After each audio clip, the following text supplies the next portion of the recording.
આ ગ્રંથથી આપણને શું થશે ફાયદો? અને બહુ સીધી વાત છે કે જ્યાં સુધી કોઈ વસ્તુથી આપણને ફાયદો ન થાય ત્યાં સુધી આપણે એ વસ્તુને ક્યારેય અપનાવતા નથી હોતા. જીવ માત્રની એક મહેચ્છાઓ હોય છે, આમાંથી મને શું ફાયદો? મને તો કંઈક ફાયદો થવો જોઈએ ને. જો એમાંથી આપણને ફાયદો ન થતો હોય તો આપણે કોઈ દિવસ એને સ્વીકારતા નથી.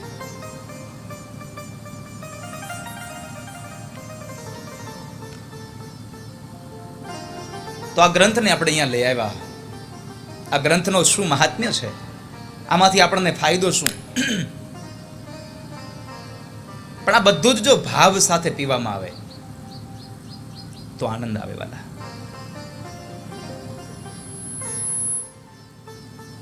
કેટલું સુંદર આમ પોથયાત્રા કરી. આટલો તડકો હતો છતાં કોઈ લોકોને તડકો ન લાગ્યો, બોલો, તાપ ન લાગ્યો. નાચતા કૂદતા કૂદતા અમુક તો માથા ઉપર ભગવાનની પોથીને લઈને કેટલું. હું હંમેશા કહેતો રહ્યો છું, આ ગ્રંથને કોઈમાં લઈને મૂકી ગયા પણ ના, આ ગ્રંથને આપણે ભાવથી આપણા મસ્તક ઉપર રાખી અને નાચતા કૂદતા કૂદતા આવીએ છીએ. કોઈ પણ પ્રશ્નનો જવાબ તમને દુનિયામાં કોઈ પણ જગ્યાએથી ન મળે ત્યારે તમે ભાગવતજીના ગ્રંથને લઈને બેસી જાઓ.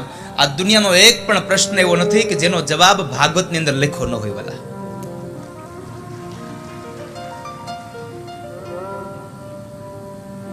એક પ્રશ્નનો જવાબ ભાગવતજીમાં લખ્યો છે.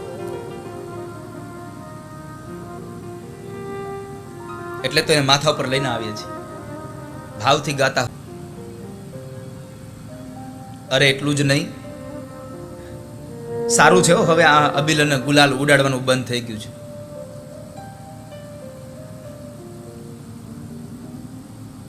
નહીં તો અમુકને કેવું પડે તમે સીધા ઘરે જાઓ, સ્નાનાદિ કર્મ કરી આવો, ત્યારે તમે ઓળખાશો કોણ છો એમ.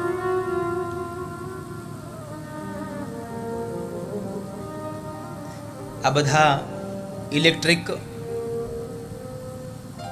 વાદ્યો આવી ગયા ને, એમાં આપણું ગાવાનું બંધ થઈ ગયું. તમે જુઓ કેટલી જગ્યા. નહીં તો આપણે બધી ગીતો ગાતા.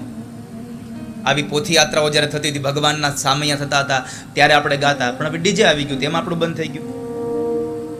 લગ્ન ગીતોમાં બહેનો ન કરે લગ્ન ગીતો ગાતા. આજે ન્યાય લગ્ન ગીત ગાવા વાળા આવી ગયા એટલે આપણે એ બંધ થઈ ગયા. એ તો એક સમય હતો ત્યારે ઢોલ નગારા કશું નહોતું. ત્યારે તબલાઓ, પખાવજ, ઓલા ઝાંઝ મોટા મોટા,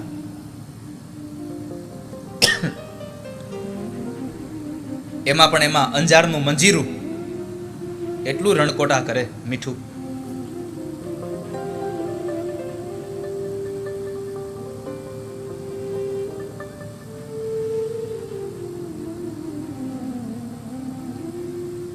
કોઈના હાથમાં કરતાલ હોય, કોઈએ પગે ઘૂઘરા બાંધ્યા હોય, અને એમાં એકાદ માણસ આગળ ચાલતો કહેતો હોય, શેરી સરસ મજાની પોથયાત્રા કરીને ભગવાન અહીંયા પધરાવ્યા.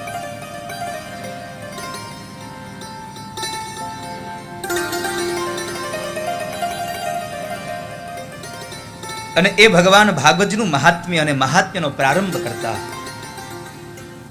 ભગવાન કૃષ્ણને વંદન કર્યા છે. ભગવાન કૃષ્ણને પ્રણામ કરતા લખ્યું, સચ્ચિદાનંદ રૂપાય વિશ્વોત્પત્યાદિ હેતવે તાપત્રય વિનાશાય શ્રી કૃષ્ણાય વયમ નુમઃ.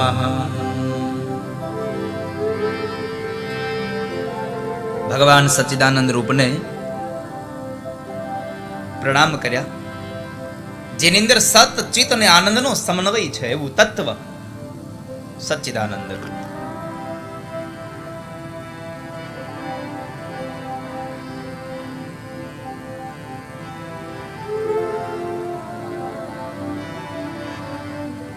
સત, ચિત અને આનંદ જેમાં સમાયું છે. અને મેં હંમેશા કથાઓમાં કહ્યું છે કે આ કથામાં તમે આવશો, આ કથામાંથી તમે જશો, ત્યારે તમને શું મળશે? આ કથામાં શું મળશે બીજું મને કંઈ ખબર નથી, પણ જ્યાં સુધી કથામાં બેસશો ત્યાં સુધી તમને હરિની કથા, આ કૃષ્ણની કથા તમને આનંદ ચોક્કસ અપાવશે. એ વાત નક્કી છે વાલા. આનંદ ચોક્કસ મળશે. કારણ જેની પાસે જેવું હોય એવું આપણને મળે. અત્તરવાળાની દુકાને જઈએ ત્યાંથી કહેવું ન પડે તમે થોડી સુગંધ પ્રસરાવો ને, આપોઆપ સુગંધ પ્રસરતી હોય છે. ઉકરડા પાસે જઈએ, ઉકરડામાં લખ્યું ન હોય, આપણે એને ચિઠ્ઠી લખીને દેવી ન પડે તમે આનામાંથી દુર્ગંધ પ્રસરાવો. ઉકરડામાંથી તો દુર્ગંધ આપોઆપ પ્રસરતી જ રહે છે. એમ જેની પાસે જે વસ્તુ છે એ વસ્તુ બીજાને આપવાની થતી હોય છે. અહીંયા આગળ ભગવાનની કથા છે અને ભગવાન પોતે આનંદનું સ્વરૂપ છે, એટલે પરમાત્મા એની કથા દ્વારા આપણને આનંદ આપે છે. સચ્ચિદાનંદ રૂપાય. પણ એક વાત બહુ મહત્વની છે. જુઓ તમે, ભાગવતીના પ્રારંભમાં ભગવાન કૃષ્ણને વંદન કર્યા છે અને લખ્યું શ્રી કૃષ્ણાય વયમ નુમઃ. અમે કૃષ્ણને વંદન કરીએ છીએ.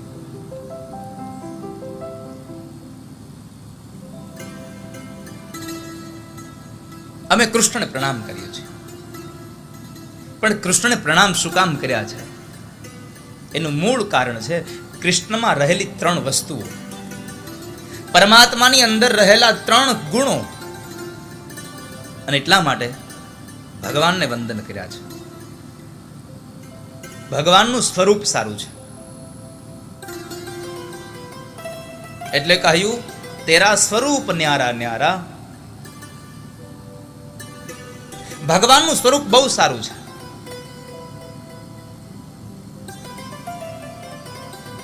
ત્રીજી વાત, પરમાત્માનું સામર્થ્ય સારું છે. ભગવાનનું સ્વરૂપ સારું, બીજી વાત ભગવાનનું સામર્થ્ય સારું, અને ત્રીજી વાત ભગવાનનો સ્વભાવ સારો છે. 3 પદોમાં ભગવાનની આ ત્રિવિધ ઝંખનાઓને બતાવી. પરમાત્માનું સ્વરૂપ કેવું? તો કહે છે સચ્ચિદાનંદ રૂપ. ભગવાન આનંદ સ્વરૂપ છે. પરમાત્માનું સામર્થ્ય કેવું? તો કહે છે વિશ્વોત્પત્ત્યાદિ હેતવે. આ જગતની ઉત્પત્તિ કરે એવું જેનું સામર્થ્ય છે. અને પરમાત્માનો સ્વભાવ કેવો? તાપત્રય વિનાશાય. આ દુનિયાના જેટલા પણ જીવાત્માઓ છે, આ તમામે તમામ જીવાત્માના તાપ અને સંતાપને હરવાનો જેનો સ્વભાવ રહ્યો છે, એવા કૃષ્ણ, હું નહીં અમુ બધા આપને પ્રણામ કરીએ છીએ. શ્રી કૃષ્ણાય વયમ નુમઃ. હે કૃષ્ણ, અમે આપને પ્રણામ કરીએ છીએ. ભગવાનને પ્રણામ કર્યા. બીજા પ્રણામ સુખદેવજી મહારાજને કર્યા છે, જેણે ભગવાનની ઓળખાણ આપણને કરાવી છે. નહીં તો આપણને ખબર જ ન હોય કે આ કોણ છે, તો આપણને શું કિંમત થવાની હતી એમની. પણ અહીંયા આગળ સુખદેવજી મહારાજે મને તમને ભાગવતજીની પરિચય આપ્યો. ભગવાન ભાગવતજીની આપણને ઓળખાણ કરાવી, એટલે બીજા વંદન ભગવાન સુખદેવજીને કર્યા અને ભગવાન વેદવ્યાસની કલમ ચાલી. જો કે આ ભાગવતનું મહાત્મ્ય ભાગવત કથામાં નથી આપ્યું. ભાગવતનું મહાત્મ્ય સ્કંદ પુરાણ અને પદ્મ પુરાણ અંતર્ગત છે. આ 6 અધ્યાયોનું.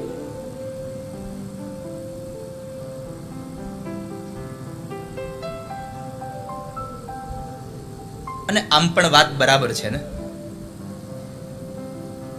કે માણસ પોતે પોતાના ગુણાનુવાદ ગાય તો કેટલા અંશે વ્યાજબી છે.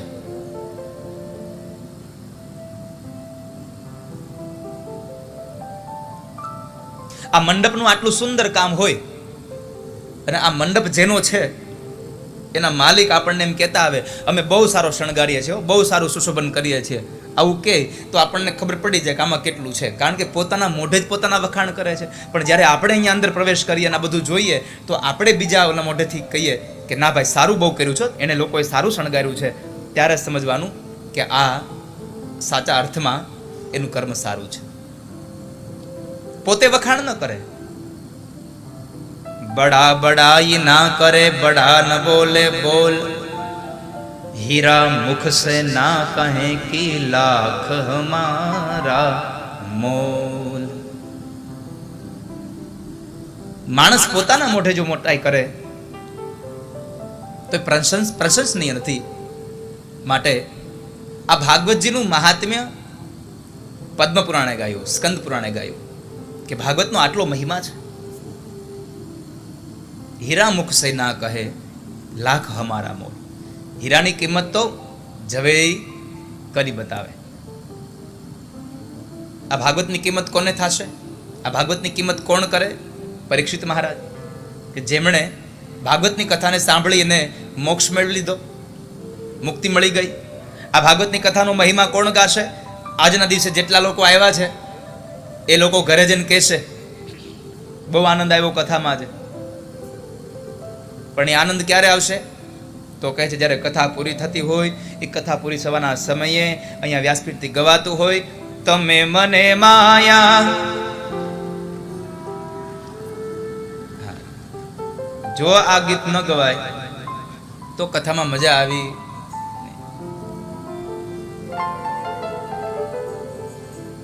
જેનો મહિમા ગાયો છે, એણે ભાગવતજીના દર્શન આપણને કરાવ્યા છે, એણે ભાગવતજીની ઓળખાણ આપણને કરાવી છે.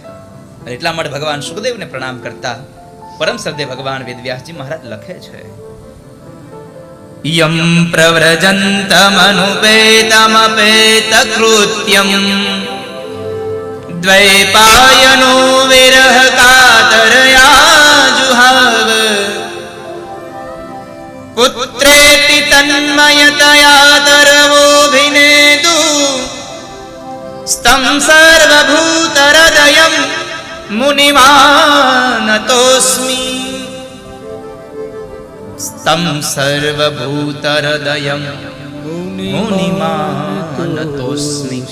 તમ સર્વભૂતહૃદયં મુનિમાનતોસ્મિ.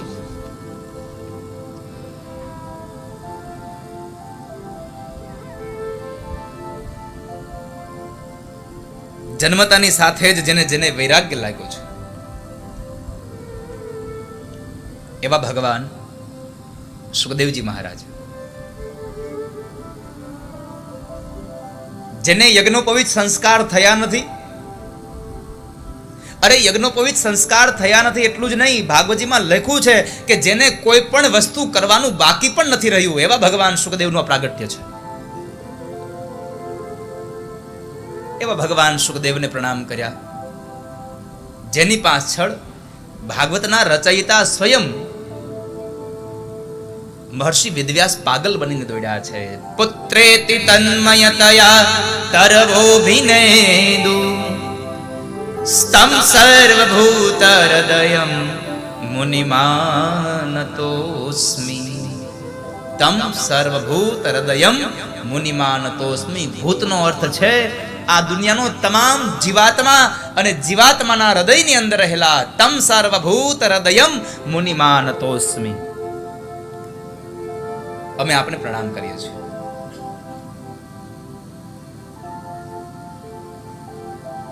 ભગવાન સુખદેવને વંદન કર્યા.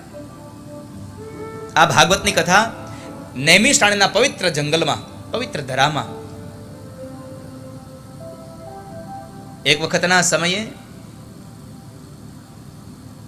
88,000 ઋષિમુનિઓ અને સુત નામના પુરાણી જ્યારે બેઠા છે, જ્ઞાનનું સત્ર ચાલે છે, અને એ જ્ઞાન સત્રમાં વક્તા છે સુત નામના મહાપુરાણી.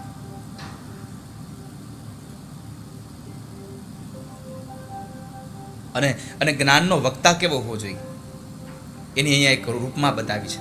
ભગવાન ભાગવતજીનો એક શ્લોક છે, નૈમિષે સૂતમાસીનમ અભિવાદ્ય મહામતીમ કથામૃતરસાસ્વાદ કુશલ શૌનકો બ્રવીત. ભાગવતનો જ્ઞાન યજ્ઞનો વક્તા કેવો હોવો જોઈએ અને જ્ઞાન યજ્ઞનો શ્રોતા કેવો હોવો જોઈએ એની વાત અહીંયા બતાવી. તો કહ્યું ભાગવતનો વક્તા મહામતીમ હોવો જોઈએ. મહામતીમ, ભાગવતનો વક્તા મહામતીમ હોવો જોઈએ, દીર્ઘ વૃત્તિ વાળો હોવો જોઈએ. સંકુચિત મનોવૃત્તિ વાળો માણસ વક્તા ન થઈ શકે. જેની એની દ્રષ્ટિ જેની વિશાળ છે,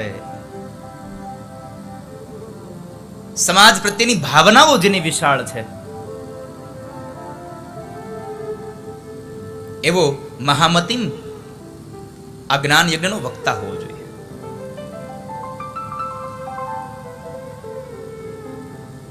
બીજી વાત, આ ભાગવતના શ્રોતા કેવા હોવા જોઈએ? શૌનક જેવા શ્રોતા હોવા જોઈએ. કથામૃત રસાસ્વાદ, કથામૃત રસાસ્વાદ કુશલ શૌનકો બ્રવીત. જેમ શૌનક છે ભગવાનની કથાને પીવા માટે જેમ તરસે છે, પીપાસુ બન્યા છે, એવા શ્રોતાઓ હોવા જોઈએ. ભગવાનની કથાની અંદર જો આપણને રસ પડે તો આપણે શ્રોતા છીએ, નકર ખાલી શેરડીના સોતા છીએ.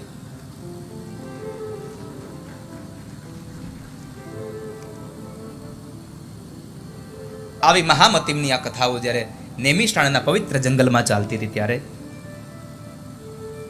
સુત નામના પુરાણીને 88,000 શૌનક આદિ ઋષિ મુનિઓમાંથી એક મહર્ષિએ પ્રશ્ન કર્યો. એક મહર્ષિ પ્રશ્ન કરે છે, બાપજી,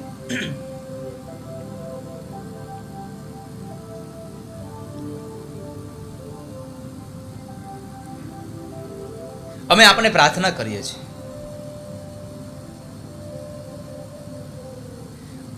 અમારા જીવનની અંદર રહેલા અમે અનેક એવા શાસ્ત્રોને સાંભળ્યા છે, વેદોના અધ્યયન કર્યા છે, પણ અમને આનંદની પ્રાપ્તિ નથી થઈ. હજી અમને આનંદ નથી મળ્યો. અમે આપને પ્રાર્થના કરીએ છીએ, અમે આપની પાસે એવું કંઈક સાંભળવા માંગીએ છીએ કે જે પવિત્ર કરનારાઓમાં પવિત્ર હોય.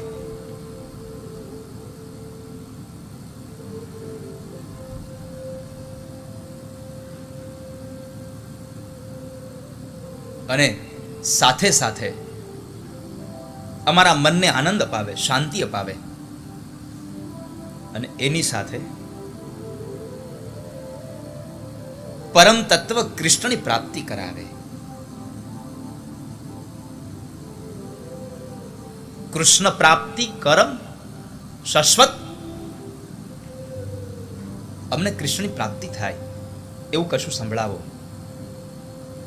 આટલું વાક્ય સંપન્ન કર્યું. અન્ય એક શૌનકે કહ્યું, બાપજી સાંભળો, અમારે કથા નથી સાંભળવી હો, કારણ કે કથા તો બહુ સાંભળી છે, અને આપણે બધાએ એટલી જ કથાઓ સાંભળી નાખીને આપણે તો કેટલી કથાઓ, એમાં કચ્છમાં તો કેટલી કથાઓ થાય છે. તમે બધાએ તો કેટલી કથાઓ સાંભળી નાખી છે, સાંભળી નાખી છે ને? હા કે ના?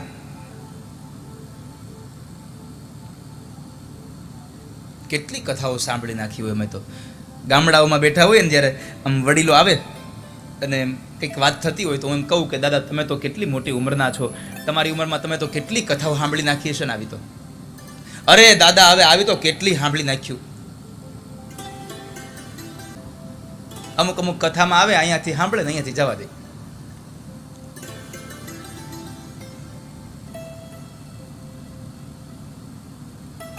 બધાય કાંઈ કથા સાંભળવા આવતા હોય એવું જરૂરી નથી હો.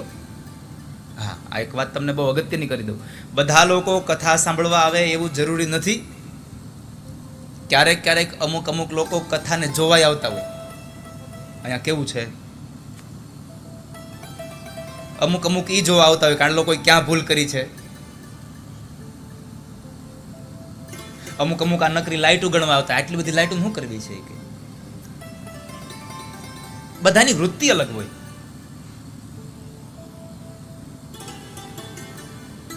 અમુક અમુક એમ કે આમે નવરા બેઠા છે, હાલન કથામાં જાય, કઈ કામ તો છે.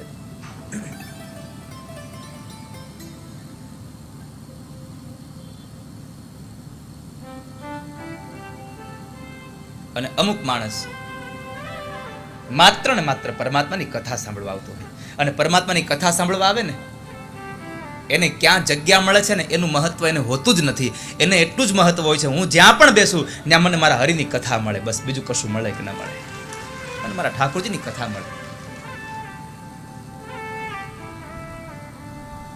આના ઉપરથી તમને ખબર પડી ને હું શું કહું છું. અવ્યવસ્થા ન કરવી, જ્યાં પણ મળે જગ્યા ત્યાં બેસી જવું. કારણ કે હું અહીંયાથી બોલું એ અહીંયા આ પહેલી લાઈનમાં બેહે એને પણ એ જ સંભળાશે, અને છેલ્લી લાઈનમાં બેહે એને એ જ સંભળાશે. હું અહીંયા કૃષ્ણ બોલું તો પહેલી લાઈન વાળાને કૃષ્ણ સંભળાય અને છેલ્લી લાઈન વાળાને ગોવર્ધન સંભળાય, એવું નહીં બને. અહીંયાથી જે બોલીશ એ જ સમજાશે.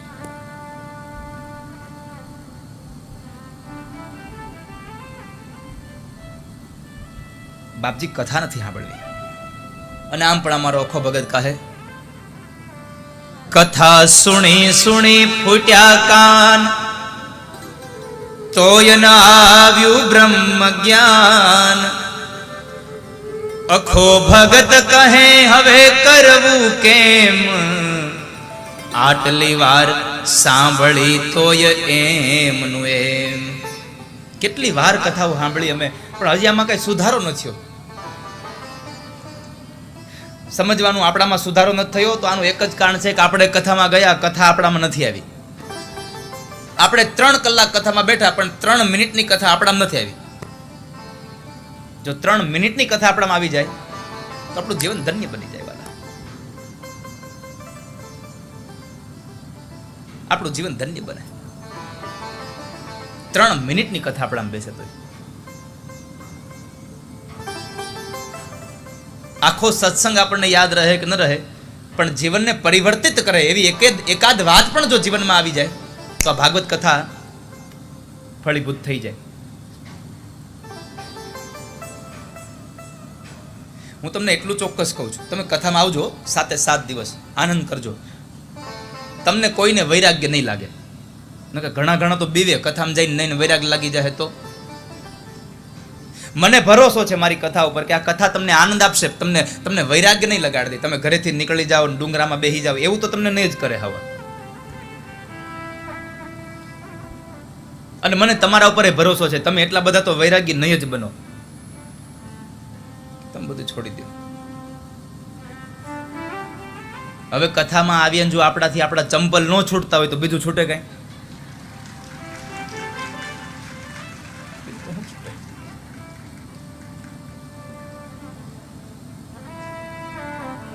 મંદિરમાં જઈએ ને તો મન મંદિરમાં હોય, જીવ જોડામાં હોય. નૈન કોઈક લઈ જાય તો જવા દો, પનોતી જાય.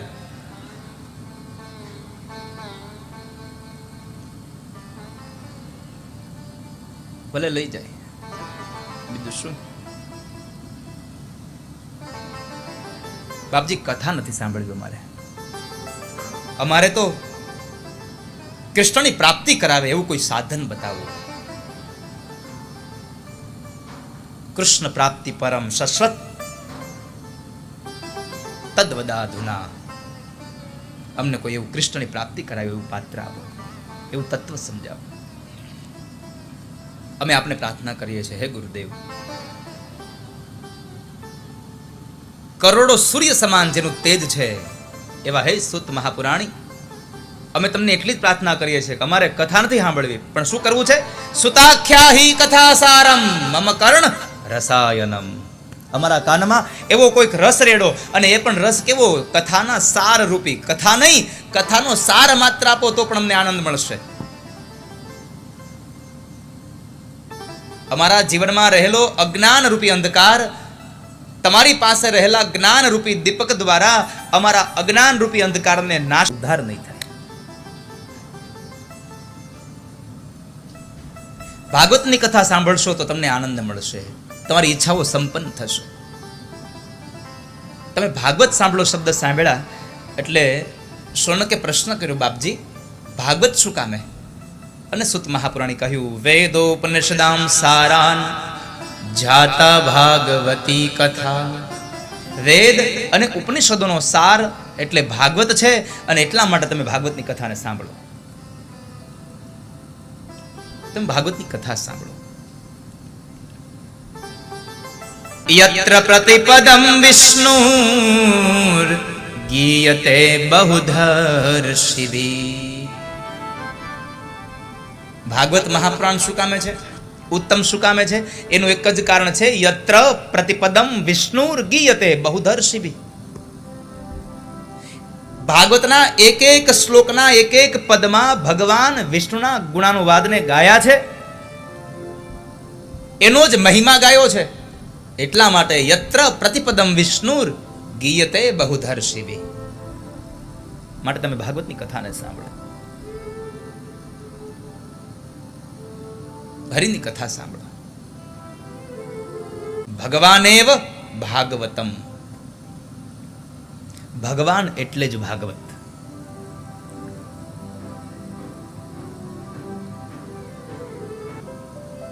ભગવાનનું કહેલું, ભગવાનથી કહેલું એટલે આ ભાગવત કથા છે. એવી આ ભાગવત કથા તમે સાંભળો. અને પુરાણીઓએ સુત પુરાણીની વાત સાંભળીને શૌનકોએ કહ્યું, બાપજી અમે ક્યાં જઈએ આ કથાને સાંભળવા? એક કામ કરો, તમે જ અમને આ કથા સંભળાવો. અમે બીજે તો ક્યાં જશું? તમે અમને કથા સંભળાવો. અને શૌનકની આવી પ્રીતિ જોઈ ભગવાનની કથામાં, અને એ પ્રીતિને જોઈ અને શૌનકને સુત નામના મહાપુરાણી કહે છે, સાંભળો. પ્રીતિ શૌનક ચિત્તે તે યતો વચ્મી વિચાર્ય ચ સર્વ સિદ્ધાંત નિષ્પન્નમ સંસાર ભયનાશનમ. સાંભળો, સાવધાન થઈને. હું તમને જે કથા કહેવા જઈ રહ્યો છું, એ કથા સર્વ સિદ્ધાંત નિષ્પન્નમ અને સંસાર ભયનાશનમ. સંસારના ભયોમાંથી છોડાવવા માટેની આ કથા છે. સંસારમાં કયો ભય છે? મૃત્યુનો ભય છે માણસને. આપણને બીજો કોઈ ડર નથી વધારે લાગતો, એક જ ડર લાગે છે, મરવાનો. નહીં મરી જાઉં તો? મૃત્યુનો ડર માણસને સતાવે છે. હું મરી જઈશ તો મારી આ સંપદાનું શું થાય? મારો પૈસો શું થશે? બધું મૃત્યુનો ડર માણસને સતાવે છે. અહીંયા લખ્યું, સર્વ સિદ્ધાંત નિષ્પન્નમ સંસાર ભય નાશનમ. સંસારના ભયમાંથી મુક્તિ અપાવે છે તમને. મૃત્યુનો જે ભય છે એ ભયમાંથી મુક્તિ અપાવે છે, મૃત્યુમાંથી નહીં. આ વાત મારી યાદ રાખજો. ભાગવતની કથા, પરમાત્માની કથા તમને મૃત્યુના ભયમાંથી મુક્ત કરે છે, મૃત્યુમાંથી નહીં. મરવું તો પડશે જ, મર્યા વગર નહીં ચાલે. આજ નહીં તો કાલ.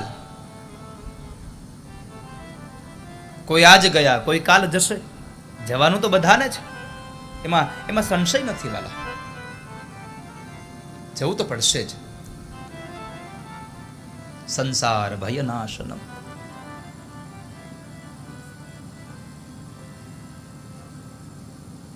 સંસારના ભયમાંથી છૂટવા માટે એક જ માત્ર ઉપાય છે, અને એ ઉપાય એટલે ભગવાનની કથા. અને આ ભાગવત શું કરે? ભક્ત્યોગવર્ધનમ યચ્ચ કૃષ્ણ સંતોષ હેતુકમ તદાહમ તે વિદાસ્યામિ સાવધાનતયા શૃણુ. બહુ અગત્યની વાત કરી છેલ્લા પદમાં, સાવધાનતયા શૃણુ. તમે સાવધાન થઈને કથાને સાંભળો. અને સાવધાન નહીં થાવ તો કથામાંથી શબ્દ જતો રહેશે.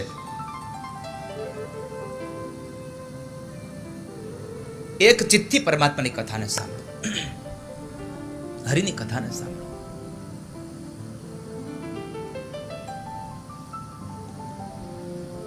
હરિની કથા મને તમને ભક્ત્યોગવર્ધનમ યચ્ચ કૃષ્ણ સંતોષ હેતુકમ. કૃષ્ણની કથા મને તમને ભગવાનમાં, ભગવાનની ભક્તિમાં એની પ્રીતિ આપણને વધારવાનું જો કોઈ કામ કરતું હોય તો એ ભગવાન ભાગવતની કથા છે. એટલે કહ્યું ભક્ત્યોગવર્ધનમ યચ્ચ કૃષ્ણ સંતોષ હેતુકમ તદહમ તે વિધાસ્યામિ સાવધાનતયા શૃણુ. તદહમ તે વિધાસ્યામિ સાવધાનતયા શૃણુ. એટલે તમે સાવધાન થઈને કથાને સાંભળો. એમનેમ ઉદ્ધાર નહીં થાય.